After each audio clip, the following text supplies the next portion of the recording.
ब्रह्मा, विष्णु और महेश, इन तीनों की जो देवियां हैं, ब्रह्माणी, लक्ष्मी और पार्वती। थोड़ा ध्यान लगाकर सुनना। हरतालिका तीज शिव महापुराण की कथा ही नहीं, आप जो तीज करते हो, हरियाली करो चाहे सातुड़ी करो, उस तीज की महत्वता क्या है, इस हिंगोली की शिव महापुराण की कथा में अपने को समझना है कि उसकी मूल तत्वता, उसकी महत्वता है क्या, उसका महत्व क्या है।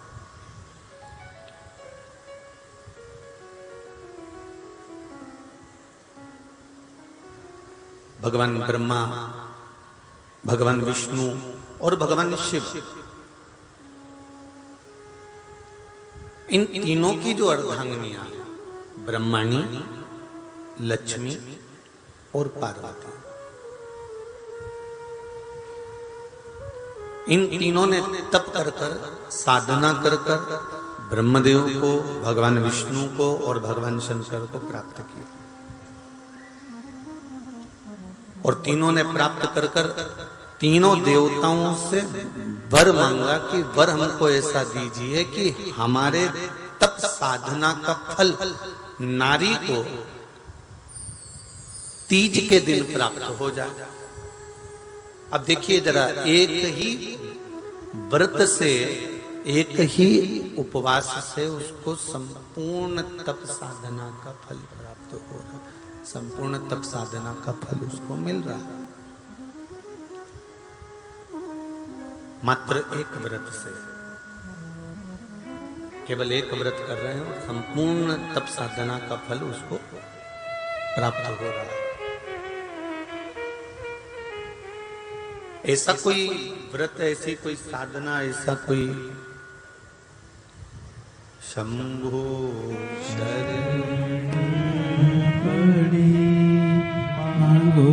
घड़ी रे घड़ी दुख काटो, दया करी मैं दर्शन आपो, शंभो शरण घड़ी मांगो घड़ी रे घड़ी दुख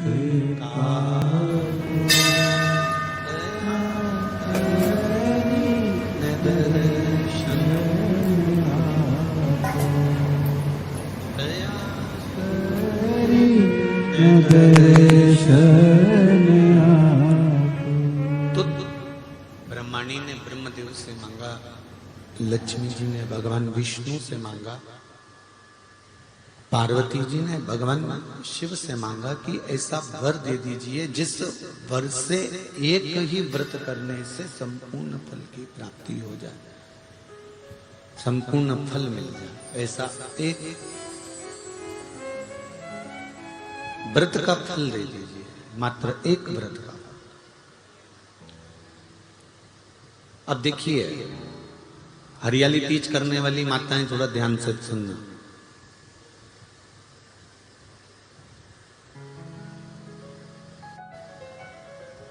हरियाली तीज जब माताएं करती हैं तो एक हरियाली तीज, एक गणगौर की तीज,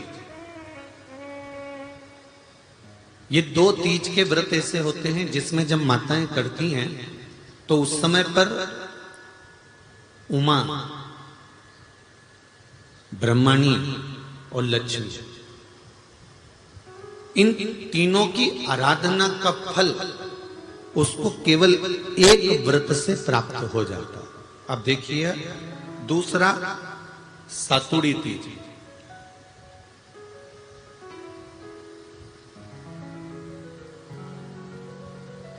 इसमें उमा और महेश्वर, उमा और महेश, ब्रह्माणी और लक्ष्मी, इन चार के व्रत तप का फल एक साथ सातुड़ी तीज के दिन प्राप्त हो जाता। अब एक आती है हरतालिका तीज। आप लोग करते हो हरतालिका? यहाँ लोग करते कि नहीं करते? करते हैं यहाँ पे हरतालिका। कौन कौन करता है? जरा हाथ उठाओ तो जरा। अरे सभी करते, रखो रखो, बहुत बढ़िया, बहुत अच्छी बात। एक आती है हरतालिका तीज। इस तीज का व्रत माता पार्वती बेल वृक्ष के आनंद के साथ में फुलेरा बनाकर करती है, और जिसमें इस हरतालिका में माता पार्वती जी के जितने जन्म पहले हुए हैं, माता पार्वती का जन्म तो 52वें नंबर का, 52 नंबर पे माता पार्वती का जन्म है। इससे पहले तो माता के 51 जन्म पहले हो चुके हैं, 51 जन्म माता पार्वती का पहले हो चुके हैं। तो वो जितने जन्म माता पार्वती पूर्व में ले चुकी हैं, ब्रह्माणी जितनी बार ब्रह्मदेव के साथ में विराजमान हो चुकी हैं, इंद्राणी जितनी बार इंद्र के साथ विराजमान हो चुकी हैं, और लक्ष्मी चाहे वो राधा के रूप में हो, चाहे वो रुक्मणी के रूप में हो, चाहे वो सतभामा के रूप में हो, चाहे वो यमुना के रूप में हो, चाहे वो गंगा के रूप में हो, जितनी बार माता लक्ष्मी ने रूप धारण करे हैं वो सब रूप में, और माता पार्वती अपने सारे रूप में, ब्रह्मणी अपने सारे रूप में, लक्ष्मी अपने सारे रूप में इस हरतालिका तीज के व्रत को करने के लिए आतुर रहती हैं। और इस व्रत को कल कर एक दिन में ही संपूर्ण विश्व का जितना तप है, साधना है, उपवास है, सबका फल एक साथ एकत्रित कर लेती हैं केवल एक व्रत में, हरतालिका तीज। अब एक बात ध्यान से सुनिएगा, सारे व्रत, आपका अगर स्वास्थ्य खराब हो गया तो आप व्रत छोड़ सकते हो। जितने भी व्रत आप लोग कर रहे हैं पूर्व के, सोमवार, मंगलवार, एकादशी, छठ, पंचमी, चतुर्थी, अगर आपका स्वास्थ्य खराब है तो आप उस व्रत को छोड़ सकते हो, सारे व्रत को छोड़ सकते हो। पर तीज का जो व्रत होता है, हरतालिका जो व्रत होता है, ये व्रत एक बार लेने के बाद जब प्राण छूटते हैं तभी ये व्रत समाप्त होता है, अन्यथा बीच में ये व्रत समाप्त नहीं।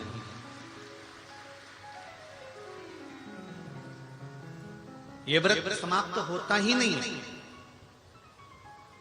अगर शरीर से नहीं बनता कि अब हमारी अवस्था हो गई, अब शरीर से नहीं बन रहा है, तो भले एक पहर की पूजन कर कर, एक पहर का नियम धारण कर कर, एक पहर का स्मरण कर कर, एक पहर का पूजन कर धारण करो, और उसके बाद में भले आप थोड़ा सा जो भी आपको लेना है वो कर लो, पर इस व्रत को करना ही पड़ता है। इस व्रत का नियम ही यही है। इस व्रत पार्वती मैं तुम्हें प्राप्त हुआ हूं, यह हरतालिका तीज के व्रत का फल है। शिव जी कहते हैं पार्वती, जो नारी हरतालिका तीज के व्रत का स्मरण करती है, फुलेरा जो बांधा जाता है उसमें 5 माला से ज्यादा माला लटकना चाहिए, 5 से कम नहीं। कितनी? जैसे माला जो लटकाते हो वो 5 से ज्यादा होना चाहिए। 5 तो जया, विषहरा, शामली बारी, दौतली, देव, इससे अधिक होगी चलेगा, पर इससे कम फुलेरे के अंदर माला नहीं होना चाहिए महाराज। दूसरा, फुलेरा जहां हरतालिका व्रत हो वहीं पर बांधा जाता है। हरतालिका तीज का व्रत एक ऐसा व्रत होता है जो मरते दम तक रहता है। इस व्रत को छोड़ा नहीं जाता। ये नहीं किसी और वाले गुरुजी ने कहा और अपन ने एक बार कर लिया और अगली बार वो व्रत गायब हो गया, ऐसा नहीं होता।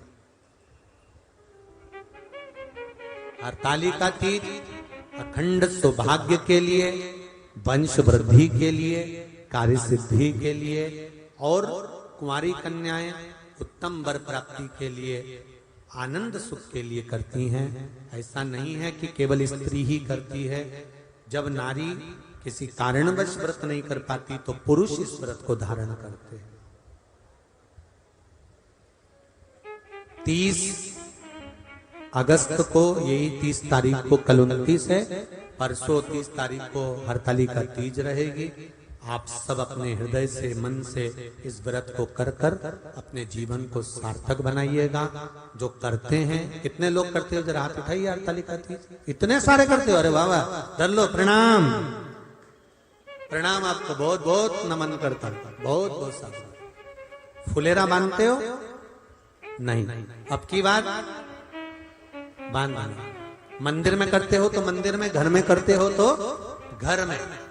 फुलेरा वंश की वृद्धि करता है, फुलेरा अखंड सौभाग्य देता है, फुलेरा मन की कामना को पूर्ण करता है। जो बेटियां जिनका विवाह नहीं हो रहा हो या बेटे जिनका विवाह नहीं हो रहा हो, वो 7 स्थान पर कहीं फुलेरा बंधा हो तो फोन लगाकर पूछना कहाँ बंधा है, वहां का दर्शन करने। एक फूल में हल्दी कुंकू लगाकर शिव जी को चढ़ाकर फिर वहां से जाना। 7 स्थान के फुलेरे का दर्शन अवश्य करिएगा। जो व्रत नहीं करते हैं उनसे निवेदन है, कहीं हरतालिका हो रही हो तो वहां बैठकर अगर भजन हो रहे हो तो थोड़ी देर भजन गाने चले जाना। अपने मोहल्ले में, कॉलोनी में, सोसाइटी में कहीं हरतालिका तीज का व्रत हो रहा हो तो 2-4 मिनट जाकर दर्शन जरूर करना, जिससे भोलेनाथ आपका अखंड सौभाग्य करे और आपके मन की कामना